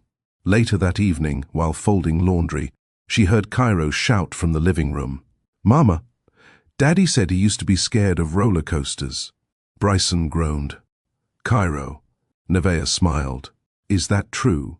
He appeared at the doorway, sheepish. "Six Flags, 2012. I almost backed out." Cairo laughed. "I want to ride one." "Slow down," she said. "You're 6. So?" He shot back. Bryson leaned in. "He's got your fire." Nevaeh rolled her eyes. "He's got your mouth." They both laughed. The moment held. That night, Bryson lingered by the door longer than usual. "Thanks for letting me stay this week." She nodded. He hesitated. "I know I messed up for a long time, but being here, with you and him, it's the only thing that makes sense anymore." She didn't offer a reply. Instead, she asked, "Do you have plans this weekend?" He shook his head. "No. Cairo has a piano recital on Saturday." His face lit up. "He told me he was working on something but wouldn't show me. He wants you there. Sit in the front row. I'll be early." Saturday came with a surprising calm. Nevaeh dressed Cairo in his pressed white shirt and blue slacks. She added a clip-on tie that kept twisting sideways. He groaned and pulled at it. Bryson showed up 10 minutes early, holding a bouquet of mini sunflowers. "For Cairo?" she asked, amused. "No," he said, smiling. "For you?" She stared at them. At him. He cleared his throat. "You used to keep fresh ones by the window. Figured it was still your thing." She took them without a word, but she placed them in a vase anyway. At the recital, Cairo sat on the bench, small fingers hovering above the keys. The room was full. Other parents shuffled in their seats. Quiet chatter buzzed around. But when Cairo looked up and found Bryson in the front row, smiling, thumbs up, beaming with pride, the boy exhaled and played like a little maestro. Nevaeh watched the entire thing with her hand over her heart. After the applause, a woman approached her. "Are you Cairo's mom?" Nevaeh smiled. "Yes. I just wanted to say, he's wonderful. My daughter says he talks about his mom and dad all the time. It's rare, you know, seeing such a healthy co-parenting bond." Nevaeh froze for a moment. Then she nodded. "Thank you. That means a lot." Later, Bryson drove them to get ice cream. Cairo passed out in the back seat, ice cream still smudged on his lips. Bryson didn't start the engine, just sat there with the keys in his lap. "I meant it, Nevaeh, every word of that letter." She didn't stop him. "I'm not perfect, I may never be, but I want to keep showing up, keep earning the right to be here, every day." She looked at him, softly, quietly. "You're doing better," she said. "That's something," he whispered. By Sunday morning, the sun peeked through the blinds in a quiet, familiar way. Nevaeh sat at the breakfast table with a cup of tea. Cairo was still asleep. The house was still. Bryson stood by the sink, rinsing dishes from the night before. No fuss, no noise, just presence. She didn't know when she had stopped bracing for him to disappoint her. But it had happened. Quiet consistency had done what grand gestures never could. He didn't try to fix everything. He didn't ask for overnight forgiveness. He showed up. He listened. He stayed. Later that day, they took Cairo to the park. Bryson pushed him on the swing while Nevaeh watched from a bench. The autumn air was crisp, leaves crunching beneath every footstep. A gentle wind tugged at her curls, but she let it. A couple walked by with a baby in a stroller. The woman leaned into the man's chest. They looked at peace. Like partnership wasn't war, but home. Bryson returned, breathless, Cairo now running toward the monkey bars. "You okay?" he asked, sitting beside her. She nodded. "Yeah." "Just thinking." He didn't press. He had learned that much. After dinner that evening, Cairo came into the living room with something behind his back. Bryson was fixing the remote. Nevaeh was folding laundry. Cairo cleared his throat dramatically. "I have a surprise." They turned to him. He pulled out a drawing. Crayons, smudged lines, childlike proportions. It showed a house with 3 figures, a man, a woman, and a boy. Above it, he had written in uneven handwriting, "Our home." Together, Bryson froze. Nevaeh didn't speak. Cairo beamed. "That's us. Can we be a family again for real?" The room turned still. Bryson looked at her, eyes heavy with emotion. He didn't say anything, waiting to take his cue from her. She reached out and pulled Cairo close. "We already are," she whispered. That night, after Cairo had gone to bed, Nevaeh stepped onto the porch. Bryson followed.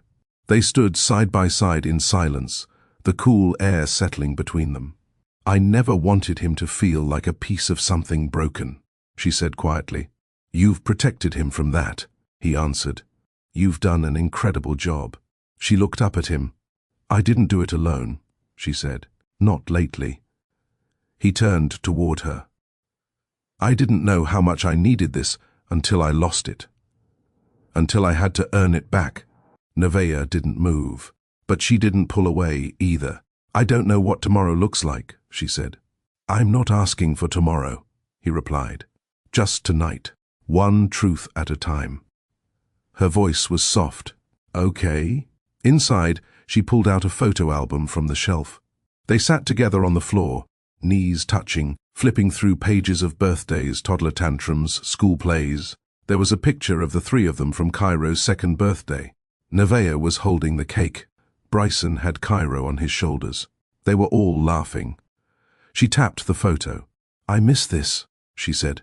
"I miss us," he replied. Their eyes met. It wasn't lust. It wasn't desperation. It was history. Real. Tangled. Still breathing. Before heading upstairs, Bryson paused by the stairs. "Would it be okay if I stayed again tomorrow?" Nevaeh stared at him for a beat, then nodded. Yes. The next few days slipped into rhythm. They shared responsibilities without friction. Bryson showed up at every school pickup. They cooked dinner together. They watched old movies at night when Cairo had gone to bed. They even laughed, full, from the gut. Nevaeh caught herself smiling in the mirror more, not because everything was perfect, but because she finally felt peace. One evening, while tucking Cairo in, Bryson told him a made-up story about a lion who lost his roar but found it again when he learned to love instead of shout. Cairo whispered, "That's you, Daddy." Bryson blinked. "Yeah," he said. "That's me." Nevaeh heard it from the hallway. After Cairo fell asleep, Bryson stepped into the kitchen. Nevaeh was cleaning up. "I've been thinking," he said carefully. She turned to him. "I'm not going anywhere. Even if it takes a year for you to trust me again, I'll be here. I'm not the man I was when I walked away." She stared at him. "I see that," she said. His voice cracked a little. "Thank you." She stepped closer. Not a full embrace, not yet, but close enough for him to feel her warmth. And that was enough. The soft rhythm they built didn't prepare them for the knock on the door. It came on a Tuesday, late afternoon. Cairo was finishing his homework at the dining table. Nevaeh was sautéing vegetables. Bryson was folding laundry in the living room, a scene that, just weeks ago, would have felt like fantasy. Then came the knock. 3 firm raps, familiar, measured. Nevaeh wiped her hands on a towel. Bryson looked up, already tense. "I'll get it," she said. When she opened the door, her stomach tightened. Standing on the porch was Sienna Whitmore, tall, polished, and still wearing the scent of the city on her expensive coat. Nevaeh's breath caught. Sienna hadn't changed, except now her confidence seemed weaponized. "Nevaeh," Sienna said with a smile. "I was hoping you'd be home." Bryson stepped into the doorway behind Nevaeh, and when Sienna saw him, she smirked. "There he is." "Sienna," he said carefully, "what are you doing here?" "I was in town for a shoot," she replied, brushing past Nevaeh and walking into the living room like she still had rights to the space. Nevaeh's jaw clenched. She didn't speak. Not yet. Sienna turned, her eyes trailing over the cozy home, the small toys in the corner, the warmth of the life now built here. "So this is what you traded in your skyline apartment for?" Bryson kept his voice level. "This is my home." "Cute." Nevaeh stepped forward. "If you're here to stir chaos, turn around now." Sienna raised a brow. "Relax. I'm not here to fight. I just needed closure." Bryson crossed his arms. "Closure for what?" "Oh, please," she scoffed. "You ghosted me, dropped everything, never returned my calls. Then the next thing I hear, you're living in a cozy little family bubble with the woman you once left behind." Nevaeh folded her arms. "He wasn't yours to keep." Sienna turned to her, smile fading. "And you think he's yours now?" Cairo peeked around the corner. "Mom? Who's that?" Nevaeh rushed to him and crouched. "Just someone Daddy used to know. Go back upstairs, baby. I'll be up soon." He nodded and left. Sienna laughed under her breath. I forgot how tidy this little act was. Bryson took a step forward. "Enough." Sienna blinked. "Wow, you're really different." "I am," he said. "And this isn't your place anymore." There was a beat of silence. Then Sienna's expression hardened. "Don't worry. I'm not here to win you back," she said. "But just so you know, the Bryson who once chased ambition so hard he walked away from his family, he's still in there, and someday she'll see it." With that, she turned and walked out, slamming the door behind her. Nevaeh stood frozen. The words stung more than she wanted to admit. Bryson ran a hand over his face. "I'm sorry." She looked at him. "How long were you two involved?" He swallowed. "About a year after I left. But it was empty. No depth, nothing real. I didn't even tell her about Cairo." "You didn't tell her you had a son?" He looked ashamed. "I didn't want to admit I had abandoned my own child. It wasn't something I was proud of." They sat in silence. The moment hung between them, the quiet before a new kind of storm. Nevaeh finally said, "Thank you for not defending her." Bryson met her gaze. "There's nothing to defend." "I need to ask you something," she said, voice steady. "If she had never shown up, would you have told me about her?" "Yes," he answered instantly. "I was working up to it.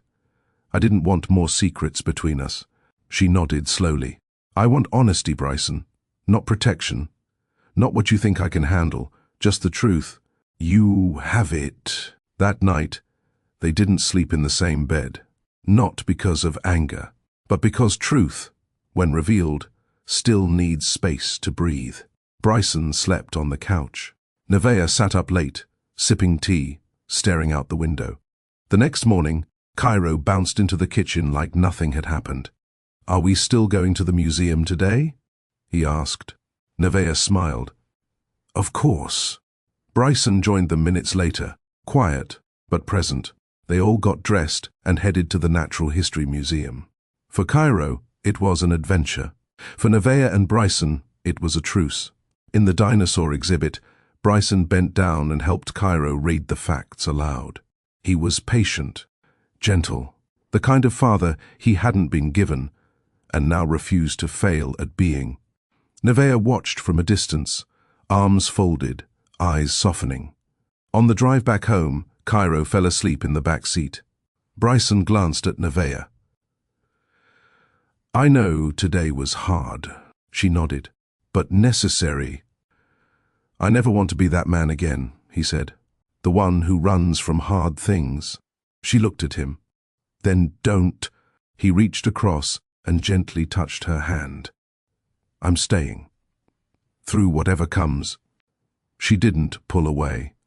Later that night, while Cairo slept, Nevaeh handed Bryson a key. He looked at it. I think we're past testing you, she said. If you want this, if you're sure, then be here, fully. His throat tightened. I want this more than anything. Then show up. Every day. I will. 2 days passed without drama. The air was lighter. Conversations flowed more naturally. Bryson and Nevaeh began moving around each other without hesitation, like the sharp edges had been sanded down. Still, the moment Sienna showed up hadn't left either of them. Not completely. Nevaeh was cleaning out the hallway closet when she found something she didn't expect. A photo, an old one, from Bryson's time in Los Angeles. It was him, Sienna, and a few others at some gala. His arm was around her waist. His smile was wide. He looked different. She stared at it for a long time, unsure if the pain she felt was even fair anymore. When Bryson came in to get Cairo's backpack, he noticed the picture in her hand. I thought I got rid of all those, he said softly. Nevaeh didn't speak at first. Then she asked, Did you love her? He paused. No. I thought I could. I tried to, but I was hollow. Everything with her was surface. I didn't even know how to be real back then. Why did you stay with her? He shrugged. She looked good beside me. She didn't ask for anything below the surface. And I was a coward. Nevaeh met his eyes. What are you now? Trying, he replied. Trying to deserve what I never should have left. That night, Nevaeh tucked the photo away in a drawer. Not to ignore it, but to make peace with it. The next morning brought something unexpected. Cairo ran into their room, holding a crumpled piece of paper. Look what I made. It was a drawing. Stick figures, a big one with short hair, a smaller one with curls, a woman in a dress. They were all holding hands, standing in front of a house. He pointed. That's me. That's you, Mummy. And that's Daddy. Nevaeh's heart stopped for a beat. Bryson took the picture and knelt to his son's level. This is beautiful, Cairo. The boy beamed. I want to put it on the fridge. He ran off. Bryson looked up at Nevaeh, eyes glossy. That's the first time he's called me Daddy without being prompted. Nevaeh nodded slowly. He's starting to believe you'll stay. They pinned the drawing to the fridge. It sat between grocery lists and kindergarten art. But somehow, it felt more permanent than anything else. Later that week, Nevaeh got a call from her boss at the design firm. Hey, quick update, she said. There's a mentorship opening at our Chicago office. It's a 6-month contract. You'd be leading a small team. Flexible hours, decent pay. Nevaeh's stomach flipped. Her career, a piece of herself she hadn't touched in years. She looked at Cairo, now building towers out of Legos. She thought of Bryson, who had just walked in with groceries. She asked for a day to think about it. That night, she sat on the porch with Bryson and told him, I think you should take it, he said. Even if it changes our routine. He reached for her hand. Nevaeh, your dreams matter too. Don't shrink for this. She studied him for a beat.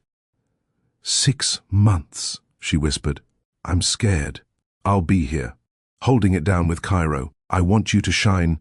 She accepted the offer the next morning. And with it came a rush she hadn't felt in years. Purpose. Their rhythm adjusted. Bryson started making Cairo's lunch every morning. Nevaeh would leave first, often dressed in smart blouses and bold colors again. The old version of her revived. Sometimes, Bryson would walk her to her car, stealing a soft kiss on the cheek. Cairo would giggle through the window. It was domestic, normal, sacred. One Friday afternoon, while Nevaeh was at work, Bryson and Cairo had a heart-to-heart over peanut butter sandwiches. Why'd you go away before? Cairo asked. Bryson hesitated. I made a big mistake, buddy. I thought leaving was the best thing, but I was wrong. Mummy cried a lot. I know, and I'll never let that happen again. Cairo tilted his head. Are you going to marry Mummy? Bryson choked a bit. That's A big question. But I want us to have the same name, Cairo said. Bryson reached over and tousled his hair. Let's take it one step at a time. Okay? Okay. But I still want cake and dancing. That night, Nevaeh came home to a clean kitchen and dinner already plated. Bryson pulled out a chair for her. She looked around. Candles lit, jazz playing softly in the background. "What is this?" she asked, eyes wide. "Celebrating you," he said. First full week of work. They ate slowly, talked deeply. He didn't make grand declarations, but the way he looked at her, it was all there. Respect, regret, real love. After Cairo went to bed, they sat on the couch with wine and quiet. Bryson rested his hand over hers. "I don't want to rush anything," he said, "but I'd like to give you something." He handed her a small box. Inside was a gold chain, a simple charm in the shape of a house. She turned it over. The engraving read, "Wherever you are, that's home." Nevaeh didn't speak. Tears filled her eyes. She leaned into him, her head on his chest, and for the first time in years, she believed this wasn't temporary. The last day of summer break arrived with warm skies and quiet smiles. Cairo was starting school in 2 days. Nevaeh had wrapped her 6th mentorship session at the firm, and Bryson had officially stepped back from real estate. Not entirely, but enough to be home more, enough to choose peace over constant pressure. Their mornings now looked like this. Cairo sitting at the kitchen table with a spoon in his cereal bowl, humming a song he made up. Nevaeh sipping her tea, flipping through interior portfolios. Bryson reading the news, but mostly watching them, as if every glance was a reminder of what he almost lost. They were living life, not just surviving it. And it showed in the little things. That Saturday afternoon, Bryson stood by the grill in the backyard, while Cairo chased bubbles. Nevaeh sat on the patio chair with her sketchbook open, legs curled beneath her. He looked over his shoulder at her. "You're drawing again?" "I never really stopped. I just stopped showing anyone." Bryson smiled. "Will I get to see them now?" Nevaeh flipped the page and turned the sketchbook toward him. It was a pencil drawing of their home, but not just the house. She had drawn it with open windows, light pouring through, and 3 shadows inside. Them. He stared at it for a moment, something catching in his throat. "You're incredible." "I forgot I was," she said softly. Later that evening, Cairo pulled Bryson aside. "I want to surprise Mummy." Bryson knelt down, amused. "Oh yeah? What's the plan, kid?" "I want us to make a family dinner, like only us. And I want to dress nice, like superheroes but fancy." Bryson grinned. "Fancy superheroes. Got it." The next day, while Nevaeh was at her sister's place for a quick visit, Cairo and Bryson got to work. They cooked, or tried to. Bryson did most of the heavy lifting, while Cairo stirred everything with enthusiasm. Then they set the table with the cloth Nevaeh always kept for special occasions. Bryson even lit candles. Cairo wore a tiny button-up and a bow tie. When Nevaeh walked through the door that evening, she stopped in her tracks.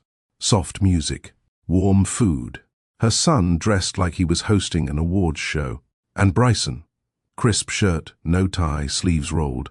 "Welcome to the Love House," Cairo announced. "We made dinner because we love you." Nevaeh covered her mouth. Tears welled before she could stop them. Bryson stepped forward, holding out a chair for her. "No speeches," he said gently. "Just stay." She nodded, her voice tight. "I will." Dinner was imperfect. The chicken slightly overcooked, the rice a little dry. But it was the best meal she'd had in years, because every bite tasted like intention. After Cairo went to bed, Bryson took Nevaeh's hand and walked her outside. The sky was clear. A breeze swept through the trees. He stopped under the porch light and turned to her. "There's something I've wanted to ask, but I needed to be sure first." She waited, heart thudding. "I needed to know that you weren't staying because of Cairo, or comfort, or old love. I needed to know it was this version of me, this life, not the one I wrecked." She nodded slowly. "And?" He took a deep breath.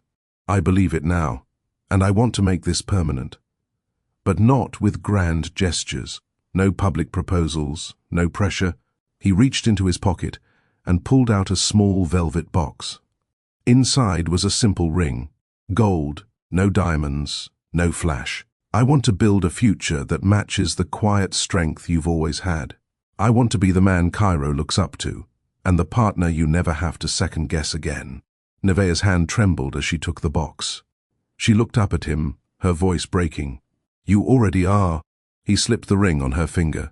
No kneeling, no theatrics. Just truth. Just love. They sat on the steps that night, arms around each other, saying nothing. Because sometimes, no words are needed when two hearts speak clearly. 2 weeks later, they stood in front of a small group of family and friends at a neighborhood park. Nevaeh wore a white midi dress. Cairo held her hand. Bryson wore a light grey suit with no tie. No aisle, no cathedral. Just vows written from healing, spoken under sunlight. Nevaeh's voice shook as she read hers. I used to think home was a place, but it's not. It's a choice. A decision we make every day to stay, to fight, to love. I choose you, Bryson. Not the man you were, but the one standing here today. I forgive, I believe, and I build with you. Bryson's vow was simple. I lost myself. Then I found you. Again. This time, I'm not letting go. Cairo, now 5, handed them their rings with a proud grin. The crowd clapped, but it wasn't loud. It was warm. Intimate. Whole. They had cupcakes instead of cake.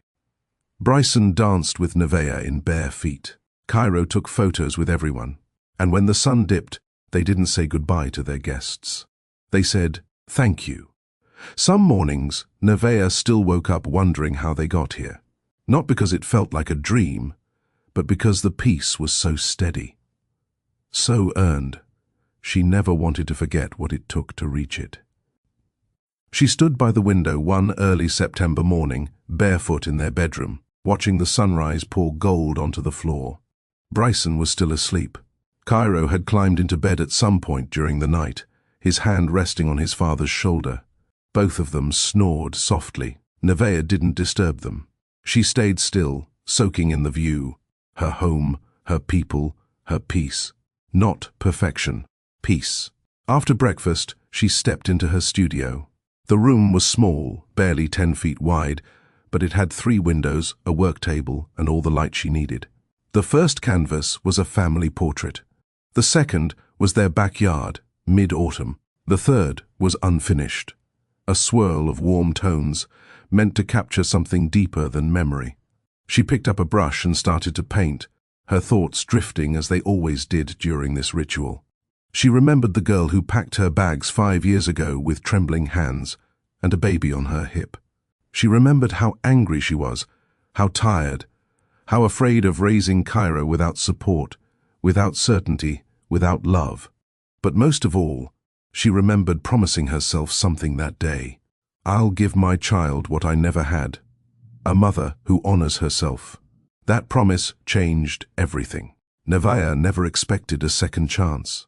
She never expected Bryson to change, and she sure didn't expect to love him more after the pain than she did before it.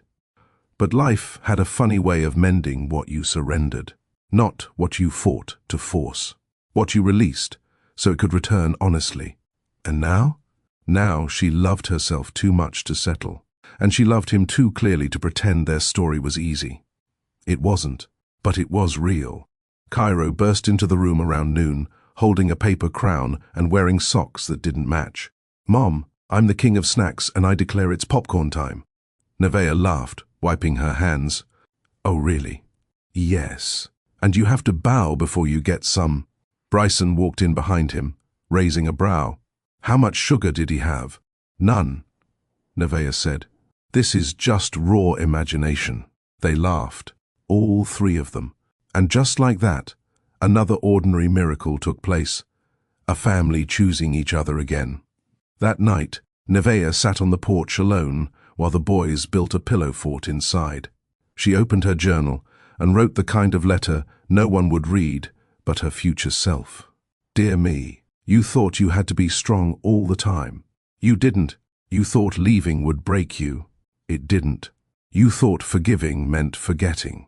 But now you know. It meant freeing yourself. You are not the same woman who stayed quiet when it hurt. You're not the same mother who doubted her worth. You are someone who left, rebuilt, and returned only when love looked like peace. You did it. You loved without losing yourself this time. Keep painting. Keep choosing yourself. Keep teaching Cairo that men can cry and women can rise. And remind Bryson, every day, that the real win wasn't getting you back. It was learning how to keep you. She closed the journal and leaned back, her heart light. Inside, she heard Cairo shout, "Dad, she's gonna love this!" Bryson answered, "Let's hope I taped it right this time." Nevaeh shook her head, smiling. She had survived heartbreak, rebuilt trust, and reclaimed joy, not through magic, but through daily choices, small mercies, and a quiet refusal to let the past define the future. Have you ever had to rebuild something you thought was lost?